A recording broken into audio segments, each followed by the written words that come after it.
आज हम Gauss theorem की एप्लीकेशन शुरू करने जा रहे हैं। फर्स्ट एप्लीकेशन है गॉस लॉ या गॉस थ्योरम की। Electric field due to an infinitely long straight charged wire. कि आप अगर कोई इनफाइनाइटली लॉन्ग वायर ले लेते हैं जिसमें अपने चार्ज को डिस्ट्रीब्यूट कर दिया, तो आपको किसी पॉइंट पर, अगर मान लेते हैं वो पॉइंट जो है वो P है जिसका नॉर्मल डिस्टेंस R है वायर से, तो आपको इस P पॉइंट पर क्या बताना है, इलेक्ट्रिक फील्ड की वैल्यू बतानी है। तो पहले लिख लेते हैं इसके बारे में क्या लिया हमने कि consider a thin infinitely long wire of uniform charge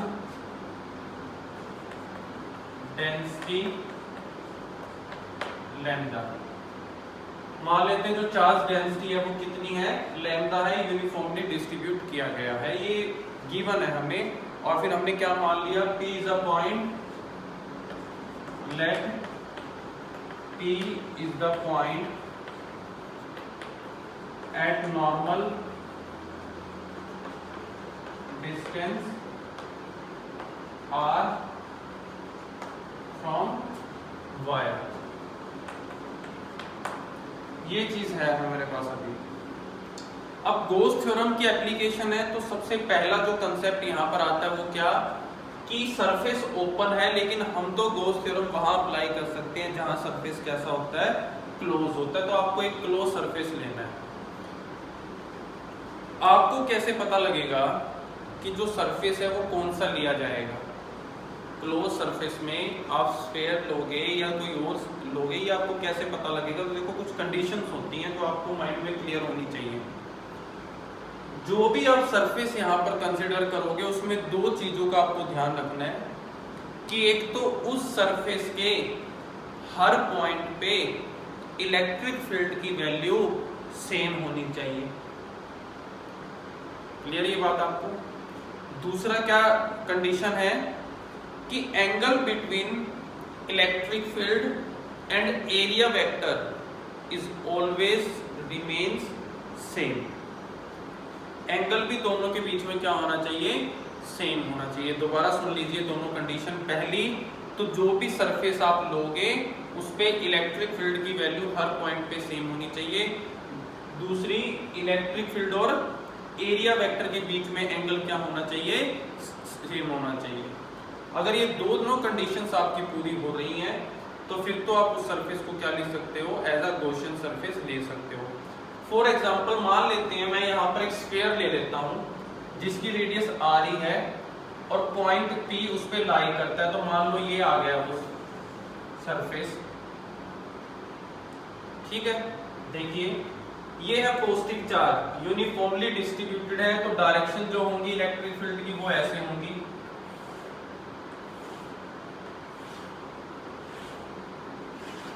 positive से बाहर की तरफ।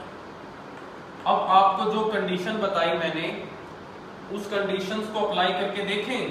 पहली कंडीशन, इलेक्ट्रिक फील्ड की वैल्यू हर पॉइंट पे सेम होनी चाहिए। ये सोर्स है चार्ज का, ये पॉइंट यहां पर है, एक पॉइंट यहां पे है सरफेस पे। इस पॉइंट का डिस्टेंस कम है एज कंपेयर टू दिस, ठीक है। और आपको तो पता है कि इलेक्ट्रिक फील्ड इनवर्सली प्रोपोर्शनल है किसके, डिस्टेंस के। डिस्टेंस अगर कम होगा किसी पॉइंट का तो वहां पर इलेक्ट्रिक फील्ड की वैल्यू क्या होगी, ज्यादा होगी। तो इन दो पॉइंटों में इस पे इलेक्ट्रिक फील्ड की वैल्यू ज्यादा होगी और इस पे कम, इस पे और कम हो जाएगी। तो पहली कंडीशन ही यहाँ पर क्या हो गई, इनवैलिड। कि इलेक्ट्रिक फील्ड की वैल्यू सरफेस के हर पॉइंट पे सेम होनी चाहिए थी, पर यहाँ तो सरफेस के हर पॉइंट का डिस्टेंस वेरी कर रहा है तो वैल्यू सेम नहीं है। दूसरी कंडीशन, सरफेस का ये पार्ट माने तो इसके ऊपर एरिया वेक्टर नॉर्मल होता है तो वो ये होगा। ये पार्ट अगर मैं मानूं सरफेस का तो इस पे एरिया वेक्टर ये होगा। ये पार्ट अगर मैं मानूं सरफेस का तो इस पे एरिया वेक्टर ये होगा। अब देख लो, यहां तो इलेक्ट्रिक फील्ड के साथ अलग एंगल, यहां दोनों सेम हो गए, यहां इलेक्ट्रिक फील्ड के साथ अलग एंगल, तो इलेक्ट्रिक फील्ड की डायरेक्शन के साथ एंगल भी क्या बन रही है, अलग बन रही है। तो यानी कि ये चीज क्लियर हो गई कि आप यहाँ पे कुछ भी लो लेकिन स्फेयर नहीं ले सकते। स्फेयर यहाँ पर क्या नहीं करेगा, काम नहीं करेगा। स्फेयर तो दोनों कंडीशंस को क्या कर देता है, हाँ, इनवैलिड प्रूफ कर देता है। अब अगर आपने स्फेयर नहीं लेना तो फिर ऐसी कौन सी सिमेट्री लें कि जिससे दोनों कंडीशन जो है वो क्या हो जाए, वेरीफाई हो जाए। अगर ऐसी सिमेट्री आपको नहीं मिल रही तो आप कॉम्बिनेशन ऑफ सिमेट्री भी यूज कर सकते हो, बस बशर्ते कैलकुलेशन बढ़ जाएंगी आपकी। लेकिन हमें कैलकुलेशन की परवाह नहीं है। यहाँ पर कैलकुलेशन तो हम 2 की बजाय 4 भी कर लेंगे, 5 कैलकुलेशन करनी पड़े वो भी कर लेंगे, कंडीशंस हमारी सेटिस्फाई होनी चाहिए। तो हमने क्या किया, जो पॉइंट P है नॉर्मल डिस्टेंस R पे,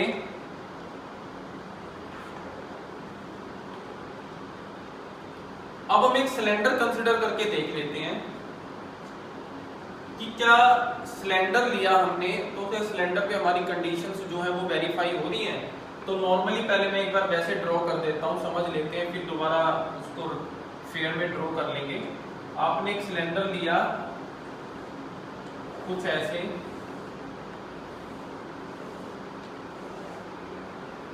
अब आपने ये जो सिलेंडर लिया है, अब देखिए इलेक्ट्रिक फील्ड की डायरेक्शन ये,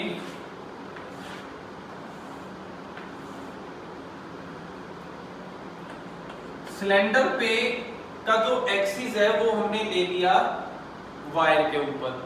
तो किसी भी पॉइंट पे अगर आप इलेक्ट्रिक फील्ड निकालना चाहो तो सेंटर से, वायर से हर पॉइंट का डिस्टेंस क्या रहेगा, सेम। आर की वैल्यू सेम हो गई तो चार्ज तो वैसे ही यूनिफॉर्मली डिस्ट्रीब्यूटेड है तो ई की वैल्यू भी क्या हो जाएगी, सेम। पहली कंडीशन तो सेटिस्फाई हो गई है। दूसरी, ये इलेक्ट्रिक फील्ड की वैल्यू आउटवर्ड, ये इलेक्ट्रिक फील्ड की वैल्यू है आउटवर्ड, तो ये अगर सरफेस है तो एरिया भी क्या होता है, परपेंडिकुलर बाहर की तरफ। ए यहाँ पे भी एरिया की डायरेक्शन ये, सिमिलरली जहां भी इलेक्ट्रिक फील्ड है एरिया उस पे क्या आ रहा है, 0 डिग्री का एंगल बना रहा है इलेक्ट्रिक फील्ड के साथ। एंगल भी क्या हो गई, सेम। दोनों कंडीशन हो गई सेटिस्फाई। हर पॉइंट पे ई की वैल्यू भी क्या हो गई, सेम हो गई, और साथ में एरिया जो है, एरिया वेक्टर जो है उसकी डायरेक्शन भी ई के साथ क्या हो गई, सेम हो गई। अब हम इसको डिस्कस करेंगे तो कंफर्म हो गया कि हमें क्या लेना है, यहाँ पर एक सिलेंडर लेना है। अब देखिए, अब बनाते हैं फिगर दोबारा से। ये आपके पास वायर थी, पॉइंट P, डिस्टेंस R, आपने एक सिलेंडर कंसीडर किया इस तरीके से कि पॉइंट P सिलेंडर के बिल्कुल ऊपर आ जाए, सरफेस पे आ जाए। कोएक्सियल सिलेंडर बोलेंगे क्योंकि जो सिलेंडर की एक्सिस है वो वायर के ऊपर है। हाइट जो है सिलेंडर की वो हम h मान लेते हैं, ठीक है। तो जो इलेक्ट्रिक फील्ड की डायरेक्शन है वो आपकी इस तरफ आउटवर्ड, और अगर एरिया वेक्टर देखा जाए तो एरिया वेक्टर की डायरेक्शन भी क्या है, आउटवर्ड है, ठीक है। कर्व्ड सरफेस के लिए, फ्लैट सरफेस की हम डिस्कशन बाद में करेंगे, पहले कंस्ट्रक्शन का पार्ट लिख लेते हैं। तो लिखिए, अब लिखिए consider a Gaussian surface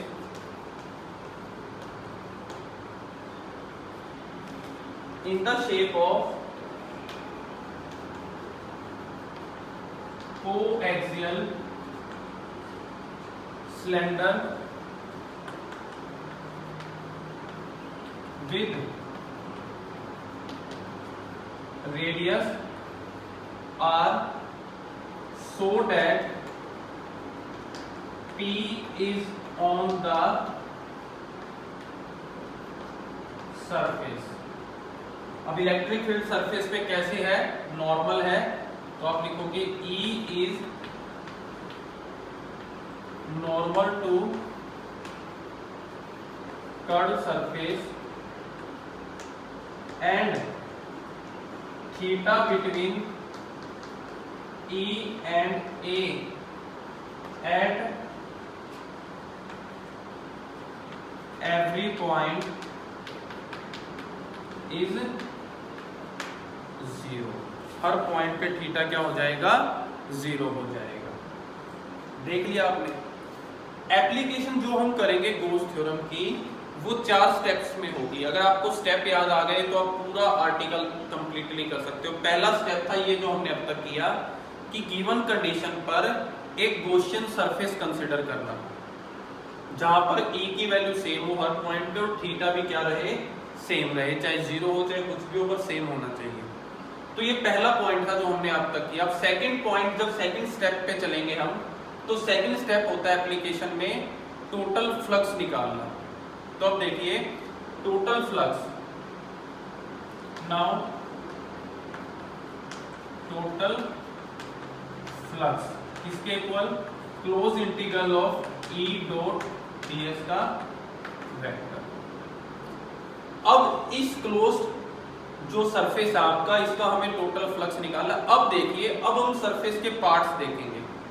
cylinder है तो सिलेंडर में 2 तो फ्लैट पार्ट है, फ्लैट सरफेस है इसके, एक ये और एक ये, और बाकी सारा कर्व सरफेस है। ठीक है, जैसे कोई भी राउंड चीज होती है आपके पास, क्या है उसमें कि ऊपर नीचे तो फ्लैट और साइड में क्या है वो राउंड शेप में है। तो 3 सरफेस हो गए। तो हम तीनों का टोटल करेंगे फ्लक्स। कैसे लिखेंगे इसको, E ds cos theta curve part के लिए, जो कर्व पार्ट है सिलेंडर का, E ds cos theta flat part के लिए। अगर ये फ्लैट पार्ट को हम नंबर 1 दें, ये पहला फ्लैट है तो इसको दूसरा फ्लैट पार्ट नाम दे दीजिए। ये है फ्लैट 1 और ये इंटीग्रेशन सेकंड फ्लैट पार्ट के लिए E ds cos थीटा। 3 ही पार्ट है सिलेंडर के, तीनों पार्ट का फ्लक्स ऐड कर ले तो टोटल फ्लक्स आ जाएगा। ठीक है, ऐसे ही ऐड करते हैं हम फ्लक्स को।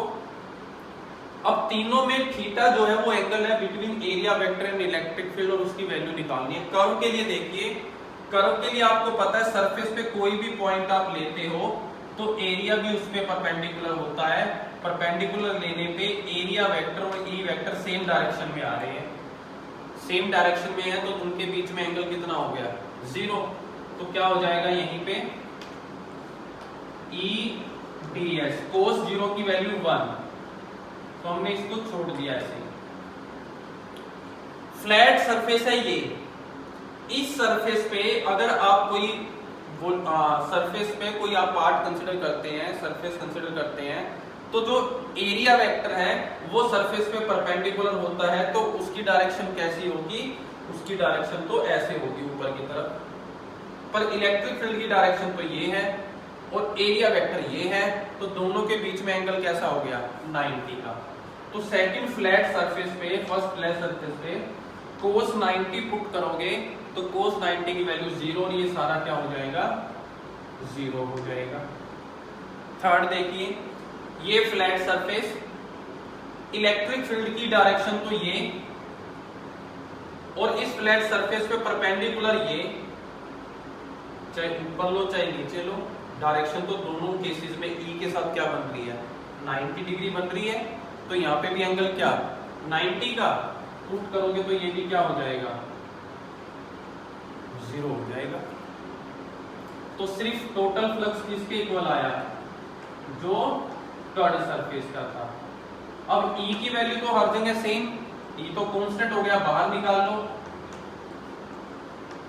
सिलेंडर का सरफेस एरिया 2 पाई r h, h जो हाइट है, इक्वेशन फर्स्ट, ये याद जरूर होने चाहिए आपको, सिलेंडर का सरफेस एरिया वगैरह फॉर्मूला याद नहीं होगा तो फिर आर्टिकल में यही आप उलझ जाओगे। 4 स्टेप बताए थे करने हैं, 2 स्टेप कर चुके हैं। पहले स्टेप में गॉसियन सरफेस का पता लगाना, दूसरे स्टेप में टोटल फ्लक्स निकाल लेना, तीसरा स्टेप है चार्ज पता लगाना कि जो सरफेस आपने कंसिडर किया है, जो पार्ट एनक्लोज किया है आपने, उसके अंदर चार्ज कितना है। तो तीसरा स्टेप है आपके पास चार्ज इन एनक्लोज्ड सरफेस, यानी कि सिलेंडर के ऊपर कितनी लेंथ है सिलेंडर की, h। अगर h लेंथ है सिलेंडर की तो ये जो आपके अंदर वायर है, तो सिलेंडर के अंदर वायर का कितना पार्ट होगा, वो भी तो h हाइट जितना ही होगा। सिलेंडर की हाइट h है और वायर जो है वो सिलेंडर के एक्सिस पे है, तो सिलेंडर वायर के कितनी हाइट के पार्ट को क्लोज कर रहा है, h। ठीक है, तो चार्ज आप कैसे निकालते हो, अगर आपको लीनियर डेंसिटी दे रखी है, लेंथ की मल्टीप्लाई कर देते हो इसके साथ। ये तो बहुत पहले सीख लिया हमने कि चार्ज अगर निकालना हो लीनियर डेंसिटी के साथ उतनी ही लेंथ की मल्टीप्लाई कर दो, तो Q किसके इक्वल आ गया, लैम्डा इंटू एच के। ये है इक्वेशन सेकंड। इक्वेशन फर्स्ट आ गई, सेकंड आ गई, 3 स्टेप पूरे हो गए। पहला स्टेप गॉसियन सरफेस पता लगाना, दूसरा टोटल फ्लक्स, तीसरा टोटल चार्ज। 3 चीजें अगर आपने पता लगा ली, चौथा स्टेप है, आर्टिकल पूरा हो जाएगा। हर एप्लीकेशन में यही 4 स्टेप चलेंगे। चौथा स्टेप है, अब किसकी कमी रह गई है यहाँ पर, गॉस थ्योरम। अब हम किसको इंट्रोड्यूस करेंगे, गॉस थ्योरम को। तो आप लिखोगे according to Gauss law flux किसके इक्वल होता है, Q अपॉन में एप्सिलॉन नोड। ये है इक्वेशन 3 जो गॉस थ्योरम के अकॉर्डिंग है। अब इक्वेशन 1, इक्वेशन 2, इक्वेशन 3 तीनों का यूज करो आपस में, या फिर हम ये कह सकते हैं फर्स्ट में से फ्लक्स की वैल्यू यहां पुट करिए, सेकंड में से Q की वैल्यू यहां पुट करिए। तो मैं लिख देता हूं पुट इक्वेशन 1 एंड 2 इन 3। तो फ्लक्स की जगह तो क्या रखोगे, E2 पाई R H, और Q की जगह लिखोगे लैम्डा H, और अपॉन में एप्सिलॉन नोट। H से H कैंसिल आउट, तो यहां से E की वैल्यू क्या आ जाएगी, E आ जाएगा आपके पास लैम्डा अपॉन में 2 पाई एप्सिलॉन नोट R। ये है आपके पास electric field due to infinitely long straight charge wire with the help of Gauss law. ये फाइनल रिजल्ट है हमारे पास फर्स्ट एप्लीकेशन का। 4 स्टेप याद रखने आपको। पहले स्टेप में गॉसियन सरफेस पता लगाएंगे, दूसरे में टोटल फ्लक्स निकालेंगे, तीसरे में उस एनक्लोज सरफेस के अंदर चार्ज की वैल्यू, और चौथा स्टेप गॉस थ्योरम लगा के बाकी सारी वैल्यूज को उसमें हम पुट कर देंगे, तो आपके पास क्या आ जाएगा, रिजल्ट आ जाएगा।